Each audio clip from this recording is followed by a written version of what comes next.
எல்லாருக்குமே தெரியும். போன மாசம் ஒரு 8ஆம் தேதி என்னுடைய கண்ணுக்குட்டி பொம்மை குட்டி காணாம போயிருந்தது.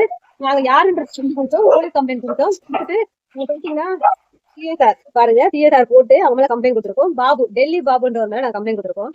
வேல்யூ இருக்கான்னு கேட்டா ஒண்ணுமே கிடையாது. 5 நிமிஷத்துக்கு பிரோஜனம் முடியும்.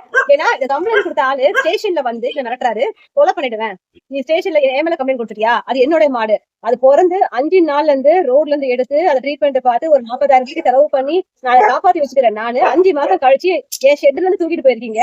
அது சட்ட விரோதம் கிடையாது. போலீஸும் வந்துட்டு கிரைம்ல மட்டும்தான் என் பக்கம் பேசுறாங்க. லா அண்ட் ஆர்டர்ல வரப்ப பாத்தீங்கன்னா அவங்க கேக்குற கொஸ்டின் நான் குற்றவாளி, அவங்க வந்து எனக்கு ஆப்போசிட்டா கொடுக்குற மாதிரி பேசிட்டு அவங்க போலீஸ் வரைக்கும் என்ன சொல்றாங்கன்னா, நீ ஏற்கனவே போலீஸ் கம்ப்ளைண்ட் கொடுத்துட்டியா, உன்னை என்ன என்ன பண்றேன் பாருடி, நான் கொலை பண்ணிடுவேன், 2000 பேரை கூட்டு வந்து நான் வீட்டுல தனியா இருக்கிறேன், 2000 பேரை கூட அரசியல் சப்போர்ட் இருக்க ஒரு ஆளு உங்க வீட்டுல பூந்து நான் உன்னை உதைப்பேன், உன்னை நாசம் பண்ணிடுவேன் சொல்லிட்டு போலீஸ் எதிர்க்கே சொல்றாங்க. போலீஸ் எந்த விதமான ஆக்ஷனும் எடுக்கல. நான் கத்துனதுக்கு அப்புறம் வந்து போலீஸ் மிரட்டினாங்க, எங்க எதிர்க்கே நீ மிரட்டுறியா சொல்லிட்டு. இது வந்து கிரைம் நடந்தது, லா அண்ட் ஆர்டர் எங்களை அனுப்பிச்சாங்க.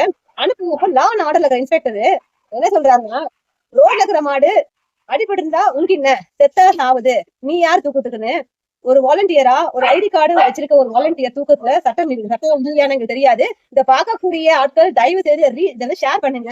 அவன் வந்து பாக்குற இடத்துல எல்லாம் என்ன கொலை பண்ணிட்டு மிரட்டுறான். இன்னைக்கு காலையில நான் ஒரு ரோட்ல ஆக்சிடென்ட் ஆன ஒரு மாடு நாங்க எடுத்தோம். ஓனர்ஸ் போன் பண்ணி எடுத்துக்க சொன்னாங்க. அதை எடுக்கிறப்ப இன்னைக்கு பயங்கர, அதாவது கேட்க கூடாத வார்த்தைகள், நடு ரோட்ல ஒரு லேடின்னு பார்க்காம அதாவது காதுல கேட்க முடியாத ஒரு அளவுக்கு வந்து எங்களை அசிங்கப்படுத்தினான். அது இல்லாம பப்ளிக்கா என்ன கொலை பண்ணிடுவேன் அப்படின்னு சொல்லிட்டு என்ன வந்து மிரட்டிடுறான். அதாவது கேஸ நீ என் மேல கொடுத்த நீ கேஸ வாபஸ் வாங்கணும்னா நான் உன்னை கொலை பண்ணிடுவேன், உன்னை நாசம் பண்ணிடுவேன், போலீஸ்காரெல்லாம் உன் மாப்பிள்ளையா அவங்ககிட்ட சொல்ல நடந்துருமான்றான். தயவு செய்து இந்த வீடியோ ஷேர் பண்ணுங்க. நான் என்னோட உயிருக்கு எப்போ ஆபத்து இருக்கலாம். அதாவது இதை பார்க்கக்கூடியது வந்து மத்த ஆட்களுக்கு ரீச் ஆனாதான் அதாவது எனக்கு நியாயம் வேண்டாம், இந்த கண்ணுக்குட்டிக்கு நியாயம் கிடைக்கணும்.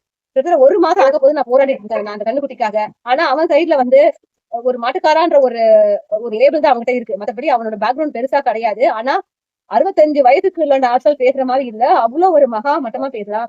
தயவு செய்து இந்த வீடியோ வந்து பாக்குற பெரிய ஆட்கள், அட்வொகேட்ஸோ இல்ல போலீஸ் ஆபீசர்ஸோ எங்களுக்கு சப்போர்ட் பண்ணுங்க. ஏன்னா நான் வீட்டுல தனியா தான் இருக்கிறேன், எனக்கு சப்போர்ட் கிடையாது. கிட்ட 2 வாட்டி எங்க மத்திட்டான். போலீஸ் சின்ன விஷயம் சொல்றதுக்கு சில விஷயங்கள் தான் பெரிய கேஸ் ஆகுது. ஏற்கனவே எனக்கு ஒரு வாட்டி ஆக்சிடென்ட் பண்ணிருக்காங்க. ஒரு பெரிய ஆக்சிடென்ட் நடந்து நான் வெளியே வந்திருக்கிறேன். என்னை நம்பி வந்து நீங்க பாத்தீங்கன்னா 150 குழந்தைகள் இருக்காங்க. நான் சாகிறதுக்கு தான் கவலைப்படல. ஆனா நாளைக்கு எனக்கு ஏதாச்சும் ஒண்ணுனா இந்த இடத்த பார்க்கக்கூடிய ஆட்கள் யாரும் தெரியாது.